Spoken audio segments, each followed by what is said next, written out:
अलग अलग जगह से लोग आ रहे थे। तो जो आबू नगर से हिंदू समाज के जत्थे निकले, उस पे मुस्लिम समाज के छतों से ईंटें फेंके गए, तलवारों से उनके ऊपर हमला किया गया। पुलिस के पास एक भी साक्ष्य हो, मैं पुलिस को जिसने भी एफआईआर दर्ज की है, मैं इस चैनल के माध्यम से कहना चाहता हूं कि पुलिस के पास एक भी साक्ष्य हो कि मैंने बैरिकेडिंग तोड़ी, मैंने वहां पर उन्माद फैलाया, मैंने कुछ भी किया, तो वो पेश करे।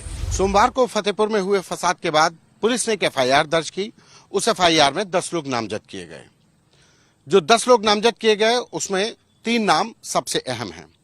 पहला जो नामजद किया गया वो है अभिषेक शुक्ला, दूसरा विनय तिवारी सभासद और तीसरा ऋतिक पाल। ये नाम भी उस 10 लोगों में शामिल हैं और पुलिस कह रही है कि हम इनको तलाश रहे हैं। और अब ये जो तीनों आपको लोग दिखाई पड़ रहे हैं, ये वो 3 नाम हैं जिनके ऊपर ये एफआईआर दर्ज हुई है। आपका नाम क्या है और आपके ऊपर एफआईआर दर्ज हुई है? अभिषेक शुक्ला, जिस जानकारी मिली कि एफआईआर मेरे ऊपर भी दर्ज हुई। अच्छा, आपका क्या नाम है? ऋतिक पाल। एफआईआर दर्ज हुई है? जी जानकारी हुई है। आपका क्या नाम है? आपके ऊपर भी एफआईआर? मेरा नाम विनय तिवारी सभासद है। मुझे सोशल मीडिया के माध्यम से पता लगा कि मेरे ऊपर भी नामजद एफआईआर हुई है। आप लोगों से एक सवाल की पुलिस कह रही है, पुलिस की एफआईआर कह रही है कि आप लोग वहां पर सोमवार को मकबरे के अंदर गए, तोड़फोड़ की, मजारें तोड़ी, वहां पे पूजा अर्चना की। आप कहां तक पहुंच पाए अभिषेक? बैरिकेडिंग तक मैं पहुंचा। वहां पे प्रशासन और हिंदू समाज के लोग खड़े थे। मैंने प्रशासन का सहयोग किया। जो एसपी साहब के पास माइक था, उस माइक से मैं अनाउंसमेंट कर रहा था, हिंदू समाज से अपील कर रहा था कि आप लोग भैया वापस जाइए। और हिंदू समाज वहां पर पहुंचा क्यों, पहले तो आप इस बात को स्पष्ट हो जाए कि हिंदू समाज को वहां पर जाने की जरूरत क्यों पड़ गई। जब इतनी बड़ी 5-7 हजार संख्या हिंदू समाज इकट्ठा था, तो एक घर एक मोहल्ले से तो आने वाला नहीं था, अलग अलग जगह से लोग आ रहे थे। तो जो आबू नगर से हिंदू समाज के जत्थे निकले, उस पे मुस्लिम समाज के छतों से ईंटें फेंके गए, तलवारों से उनके ऊपर हमला किया गया। और जब ये हमला हुआ, इसके सोशल मीडिया में लाइव वीडियो और फेसबुक चले, तो यहाँ पर जब हिंदू समाज एकत्रित था, हिंदू समाज के अंदर आक्रोश हुआ और आक्रोश के बाद हिंदू समाज बढ़कर वहां पे गया। जब हिंदू समाज वहां जाता है तो देखते हैं कि जो हमारे लोग फंसे थे उनको हम लोग अपने साथ वो लोग शामिल करते हैं। हिंदू समाज उनको चोट में देख के थोड़ा उनका आक्रोश बढ़ता है। एसपी साहब वहां पे थे, डीएम थे, प्रशासन के लोग थे। ये मुझसे हम लोगों के बाद ना प्रशासन माइक लेके हम लोग सबका हाथ जोड़ जोड़ के सबको वापस करते हैं। हिंदू समाज को लोग मतलब जो आक्रोशित लोग उनको नियंत्रित करते हैं। नियंत्रित कराने में पूरा सहयोग किया। इसके हजारों वीडियो आपको फेसबुक के माध्यम से एसपी जो पुलिस प्रशासन रिकॉर्ड कर रहा था उसमें मिले। कहाँ, कौन सी वाली? जो मकबरे के सामने बैरिकेडिंग थी? सामने बैरिकेडिंग थी, जो मकबरे के सामने बैरिकेडिंग थी, उस बैरिकेडिंग की मैं बातचीत कर रहा हूँ। आप वहीं तक? मैं वहां तक पहुंचा और मैं सबको वापस लेकर, सबको अगर देखा जाए तो जो हम 5-7 लोग थे, हम 8-10 लोगों का रोल था कि हमने प्रशासन ने सहयोग करके उनको बैकफुट में किया। और आप ये मान के चलिए कि 5,000-7,000 हिंदू वहां पे एकत्रित हो गया था। अगर वो एक एक ईंटा भी वो करते तो हो सकता था कि क्या स्थिति हो सकती थी, लेकिन ये हिंदू समाज ही हो सकता है कि जिसने एक ईंटा भी वहां पर नहीं उठाया। आपने बैरिकेडिंग तोड़ी? नहीं, बैरिकेडिंग तोड़ी गई। मकबरे के अंदर घुसे? नहीं घुसे हम लोग मकबरे के अंदर। आपके ऊपर एफआईआर में आरोप है कि आपने बैरिकेडिंग तोड़ी, पुलिस के ऊपर धक्का मुक्की की, मकबरे में मजारे तोड़ी। आप ये मानिए कि जो मुस्लिम समाज के लोग ईंटें फेंक रहे थे, जो मुस्लिम समाज के तलवार लिए लोग खड़े थे, प्रशासन ने तो उनके ऊपर एफआईआर भी नहीं की। 5-7 हमारे हिंदू समाज के लोगों के सरों पे चोटें लगी, तलवारों से वो हुए, उनके ऊपर प्रशासन को एफआईआर करने की भी उनके ऊपर कान में जू नहीं रहेंगी। ठीक है, उनको लगा होगा कि हम लोगों ने उनका सहयोग किया तो उन्होंने एफआईआर की है। वो कानूनी विधि से हम लोग पहुंच नहीं पाए। हम लोग वहां पहुंच नहीं पाए। लगेगा प्रशासन ने तो कोई ना कोई अपनी मंशा से कोई ना कोई दिमाग लगाकर एफआईआर की है। उस पर हम लोगों ने अधिवक्ताओं से बातें की, हमारे अधिवक्ता उस विषय को देख रहे हैं, हम लोग जो होगा उसको वो करेंगे। ऋतिक, आप कहां तक पहुंच पाए? आप बैरिकेडिंग में पहुंच पाए? आप मकबरे के अंदर घुसे? आपने पूजा कर पाए कि नहीं कर पाए? एफआईआर कह रही है कि आपने पुलिस वालों के साथ धक्का मुक्की की, आपने बैरिकेडिंग तोड़ी, आपने मकबरे में घुस के पूजा की। ऐसा जैसा पुलिस प्रशासन के द्वारा मेरे ऊपर आरोप लगाए जा रहे हैं, उनमें कोई कतई सच्चाई नहीं है। मैं बैरिकेड्स के इधर ही रहा, मैं उस पार भी नहीं जा पाया हूँ। और जैसा कि हमारे साथी ने बताया कि हम लोग पुलिस प्रशासन की मदद कर रहे थे और मदद करने का सिला ये मिला है। ठीक है, कोई बात नहीं, प्रशासनिक कार्रवाई है, उसका हम लोग सामना कर रहे हैं। जो भी विधिक होगा आगे हम करेंगे। मैं पेशे से खुद अधिवक्ता हूं, तो मुझे देखा जाएगा, कोर्ट में मिलेंगे उनसे। विनय तिवारी, आपसे भी वही सवाल, आप कहां तक पहुंचे और आपने बैरिकेडिंग तोड़ी, मकबरे में घुस पाए कि नहीं घुस पाए? क्योंकि एफआईआर तो यही कह रही है। देखिए, पहली बात तो हम लोगों का जो एकत्रीकरण था वो कर्पूरी ठाकुर चौराहे में था। जैसा कि कुछ जब भीड़ मकबरे ये डाक बंगले के बगल से भीड़ जो मकबरे तक पहुंच गई वो संख्या 300-400 थी। जब हम लोगों को उसमें जानकारी मिली कि उस भीड़ के बीच में कुछ अराजक तत्व भी उसमें घुस गए हैं, जिनकी मंशा केवल जो वहां पर माहौल को बिगाड़ना था। तो हम लोग कुछ लोग अध्यक्ष जी के कहने से हम लोग वहां गए कि अध्यक्ष जी कौन? जी, भारतीय जनता पार्टी के जो जिला अध्यक्ष है मुखलाल पाल जी, उनके कहने से कि उन लोग जो अपने कार्यकर्ता हैं, उनको वापस बुला लीजिए, वहां पर इससे कुछ नहीं होना है। और हम लोग उनको वहां बुलाने गए वापस, तो वहां देखा कि कुछ अराजक तत्व और रास्ते जो गलियां थी, उन गलियों में एक वर्ग विशेष के लोग छतों में ईंटा, गुम्मा और तलवारें, सरिया ये सब लिए तैयार थे। हमने अपने लोगों से कहा कि आप लोग वापस चलिए। सब लोग मान गए, क्योंकि हम लोगों की मंशा केवल पूजा अर्चना करने की थी। और उसी कहां तक पहुंच पाए? मैं बैरिकेडिंग तक पहुंच पाया और वहां से मैंने लोगों से अपील की। ये मकबरे की बैरिकेडिंग हाँ, मकबरे की बैरिकेडिंग जो डाक बंगले के बगल से जाती है, वहां तक जो है तोड़ी आपने बैरिकेडिंग? पुलिस के पास एक भी साक्ष्य हो, मैं पुलिस को जिसने भी एफआईआर दर्ज की है, मैं इस चैनल के माध्यम से कहना चाहता हूं कि पुलिस के पास एक भी साक्ष्य हो कि मैंने बैरिकेडिंग तोड़ी, मैंने वहां पर उन्माद फैलाया, मैंने कुछ भी किया, तो वो पेश करे। अगर करते हैं तो मैं अपने को मुलजिम मानने को तैयार हूं। मेरा ऐसा कोई नहीं था, केवल मैं भारतीय जनता पार्टी का निष्ठावान कार्यकर्ता हूं और उस पार्टी से मैं सभासद हूं। और इसलिए मैं पार्टी के आह्वान पर वहां गया था, क्योंकि वो मंदिर है और मंदिर तो है और रहेगा, इसमें कोई शक की बात नहीं है। और हम लोगों के ऊपर जो प्रशासन के द्वारा एक पक्षी कार्रवाई की गई है, इसका हमें कष्ट है। प्रशासन ने ये नहीं देखा, प्रशासन रात तक जो है दूसरे पक्ष को ऐसे मान मनोवल कर रहा था जैसे लग रहा है कि पूरे दोषी हम ही लोग हैं। घरों से आप लोग भी वहां पर थे, मीडिया के लोग भी वहां पर भी थे और लोगों ने लाइव अपने फेसबुक के माध्यम से दिखाया। एक सवाल ऋतिक आपसे कि बड़े लोग तो बच गए, जो लोग कह रहे हैं उनके नाम तक नहीं आए, ऐसा क्यों हो गया? देखिए, बड़े लोग छोटे लोग ये विषय ही नहीं है। और ये अगर किसी के दिमाग में है कि किसी एक व्यक्ति के आह्वान से 8,000 10,000 संख्या एकत्रित हो सकती है और हिंदू समाज, तो ये संभव नहीं है। ये हिंदुओं समाज किसके आह्वान पर? किसी ने तो कॉल लिया होगा ना, किसी से तो। ये हिंदू समाज के प्रत्येक, आप पता कर 9 तारीख का आप सोशल मीडिया फतेहपुर को उठा के देखिएगा, कम से कम 4,000 5,000 लोगों ने फेसबुक में लाइव आके अपील की कि आप सभी हिंदुओं को आना है। 4-5 हजार लोगों सोशल मीडिया पे आप फेसबुक उठा के देखिए ना। 9 तारीख सोशल मीडिया में 10 तारीख से लोग लाइव अपील कर रहे थे और 10 तारीख की 3 बजे से लोगों की अपील चालू हुई और 11 तारीख को अगर 8,000 9,000 आदमी एक कप बिना चाय के इकट्ठा हो जाए तो कोई न कोई ऐसा कुठाराघात हिंदू समाज के ऊपर किया जा रहा था। क्योंकि हिंदू समाज, हम लोग रैलियां भी देखते हैं, हम लोग राजनीतिक, हम लोगों को रैली अगर 5,000 6,000 की करनी पड़ती है, उसके पीछे कितनी मेहनत और कितने संसाधन क्या खपाने पड़ते, वो हमको सब पता है। और मैं फिर कह रहा हूं, ये 5,000 7,000 लोग तब खड़े हुए कि उसमें कोई जाति भेद नहीं था, उसमें किसी एक व्यक्ति का नेतृत्व नहीं था। सब हिंदू समाज ने सबका नेतृत्व माना और सब ने माना कि नहीं, ये हमारी आस्था का विषय है, इसलिए वहां पे 8,000 9,000 लोग एकत्रित थे, किसी एक व्यक्ति के आह्वान से नहीं थे। हो सकता है कि मुखलाल पाल जी से पहले मेरा आह्वान फेसबुक में पड़ा हो सकता है मुझसे भी पहले किसी का पड़ा हो। और प्रशासन की नाकामी ये थी कि 3,000 4,000 लोग फेसबुक में लाइव थे। आप ये मान के चलिए कि मुस्लिम समाज ने ईंटें फेंके, पत्थर फेंके, तलवारें लिए खड़े थे, उनके ऊपर किसी ने तहरीर दी इसके खिलाफ? जब हमारे खिलाफ किसने तहरीर दी? हमारे खिलाफ किसने तहरीर की? नहीं, अब उन्होंने तो नहीं लिखी, आप लोगों की तरफ से तहरीर दी गई? हम तहरीर दी, आप लोग वकील हैं, आपका हमारा विषय, प्रशासन ने हमारे ऊपर तहरीर खुद लेके ली। उनका विवेक ने नहीं, उनका विवेक काम किया। उनका विवेक यहाँ पे ठीक है, क्योंकि उन्होंने तलवार ईंटें फेंकी। हो सकता है जम्मू कश्मीर से लेकर केरल तक ये संवैधानिक अधिकार मुस्लिम समाज को दिया गया हो कि उनको फेंकना फेंक। आप एक चीज ये बताइए कि ये जो कुछ घटनाक्रम हुआ, क्या ये एक दिन का है कि कैसे पुलिस सोशल मीडिया की वजह से इतना सब फैल गया, सोशल मीडिया की वजह से लोग इतना इकट्ठा हो गए, वहां पे अपील ज्यादा हुई? जैसे अभिषेक कह रहे हैं कि एक किसी व्यक्ति के आह्वान पर नहीं, सोशल मीडिया से ज्यादा लोग इकट्ठा हो गए। जी बिल्कुल, मैं तो बराबर देख ही रहा था। ये कार्यक्रम हम लोगों ने पूजा अर्चना के लिए, पूजा अर्चना करने के संबंध में माननीय जिलाधिकारी महोदय को हम लोग ज्ञापन दे चुके थे और ज्ञापन के माध्यम से उनको सूचित किया गया था कि 11 तारीख को हम लोग वहां जाकर पूजा अर्चना करेंगे।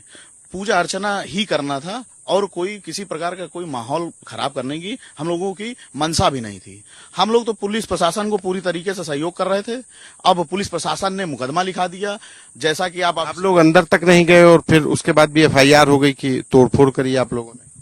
अब ठीक है, जो उन्होंने किया है उनको करने दीजिए, बाकी तो न्यायालय में। अच्छा, एक और भी चीज है कि जो मतलब कुछ वीडियोस ऐसे आए जिसमें लोग अंदर जाते हुए दिखे, तोड़फोड़ करते हुए लोग दिखे, उसमें से कुछ लोगों से हमने बात की, उन्होंने सीना ठोक के कहा हम गए, लेकिन उनके भी नाम नहीं है।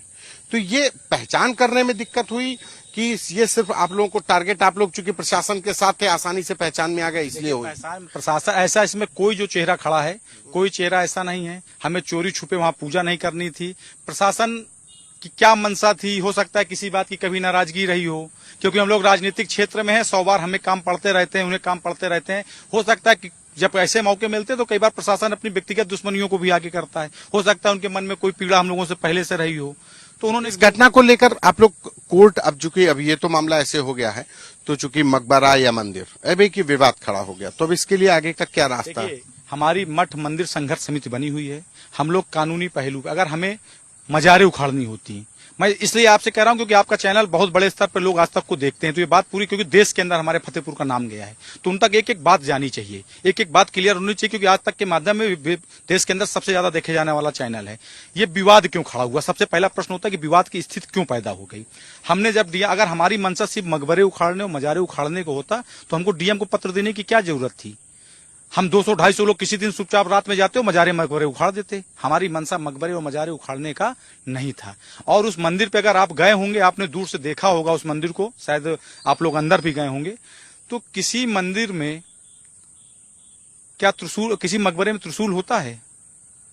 आप उस छत का जो मेन हमारा वो है, उसको गुम्मद नहीं कहेंगे, हम लोगों का कलश होता है, ठीक, हम लोगों का कलश है वो। ये गुम्मद तो ये लोग कहते हैं, उसमें कलश बने हुए हैं ऊपर, जो देखेंगे आप किसी मकबरे में, आप देश के अंदर नहीं विश्व के अंदर कोई मकबरा लाइएगा जिसमें कलश बना हो ऊपर, उस पे चैन लटक रही है, जो शंकर जी का शिवलिंग होता है उसके ऊपर एक छत। कोर्ट का दरवाजा क्यों नहीं खटखटाया?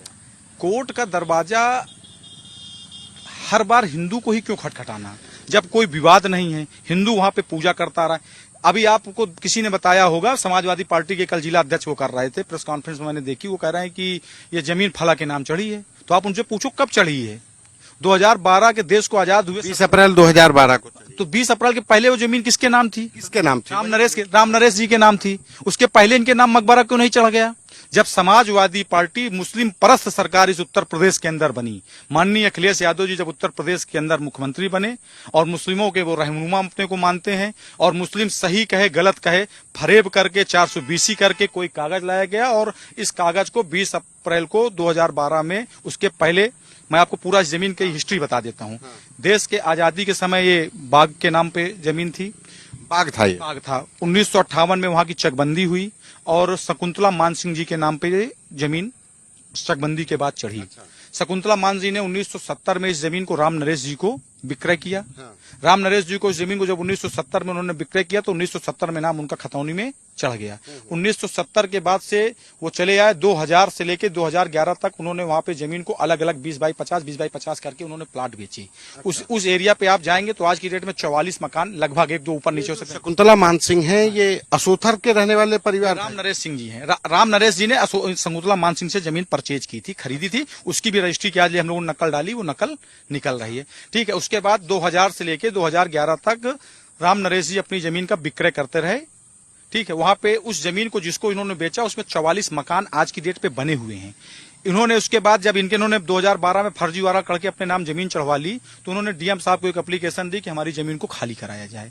उस समय राकेश श्रीवास्तव जी डीएम थे, जो मैं आपको तथ्य के हिसाब से बता रहा हूँ, ठीक। राकेश श्रीवास्तव जी को 2-3 एप्लीकेशन दी। उसके बाद ये गए हाई कोर्ट से इन्होंने डीएम साहब को एक डायरेक्शन कराया। डायरेक्शन का जब टाइम लिमिट पूरा हो गया, तो उसके बाद उन्होंने डीएम साहब को कोर्ट ऑफ कंटेम किया। जब हाई कोर्ट का कोर्ट ऑफ कंटेम होता तो डीएम को उसमें कार्रवाई करनी थी। इन्होंने एप्लीकेशन का इनकी प्रेयर ये थी कि हमारी जमीन पे कुछ लोगों ने कब्जा कर रखा है, इसको तत्काल खाली कराकर हमको दिलाई जाए। जब डीएम साहब ने उसकी जांच कराई, रिपोर्ट पाई, तो उन्होंने एक रिपोर्ट बनाई कि ये जो यहाँ पे 35, उस समय 36 या 37 मकान बने थे, जिसमें 7 या 8 मुस्लिम भी थे। उस जमीन जो बने थे मकान, उसमें 7 या 8 मुस्लिम थे। तो उन्होंने रिपोर्ट दी कि इसमें 35-36 मकान बने हुए हैं, और ये 15 से 20 वर्षों के पहले से बने हुए मकान हैं। जब ये 15-20 वर्षों से पहले से बने हुए मकान हैं और इन्होंने जो कोर्ट पे आदेश भी लिया, ये इन्होंने इस पे इन मकान वालों को पार्टी नहीं बनाया है। हमने कोई जमीन परचेज की और हमने जमीन आगे सेल डीड कर दी, तो पार्टी अगर कोर्ट में हमारे खिलाफ कोई जा रहा तो कोर्ट पे हमें भी उन्हें पार्टी बनाना चाहिए था। पर उनको इस बात की चिंता थी कि अगर हम कानूनी तौर पर काम करेंगे तो सही काम हो नहीं सकता था, तो उन्होंने किसी को पार्टी नहीं बनाया, सिर्फ उस गाटा संख्या को लेके गए और राम नरेश जी के साथ जाके एक तरफा उन्होंने वो करा दिया, एक तरफा उन्होंने आदेश करा दिया। जब एक तरफा उन्होंने आदेश उस पे करा दिया, एक तरफा आदेश से उनका नाम चढ़ गया, तो उस पे हाई कोर्ट पे ही उन्होंने वो दिया। क्या हुआ फाइनली? उसके बाद वो कोर्ट पे भी मुकदमा विचार नहीं हो गया, क्योंकि अभी तक विचारण पूरी, और ये 44-45 मकान बने हैं वहां। 10 बीघे जमीन में सिर्फ ये 6-7 बिस्वा का जो मंदिर का कैंपस है, इसको छोड़ के पूरी जमीन राम नरेश जी 2011 तक बेच चुके थे। वहां पे कोई राम नरेश जी के पास जगह ही नहीं बच रही, सारे प्लाट वहां पे बिक चुके थे। बिकी हुई जमीन को ले जाके इन्होंने कहा, तो ये जो मकबरा है ये किसकी जमीन? मकबरा ही नहीं है, मैं आपसे पहले कह रहा हूँ, इसको आप मकबरा बार बार। ये मंदिर मान लीजिए किसी, तो ये किसका है? ये किसका बनवाया हुआ है? राम नरेश जी की जगह पे था, उसके पहले शकुंतला जी की जगह पे था, उसके पहले ये मंदिर लगभग 500 वर्षों पुराना मंदिर है। आपको मकबरे की और कुछ पहचाने बता देता हूँ।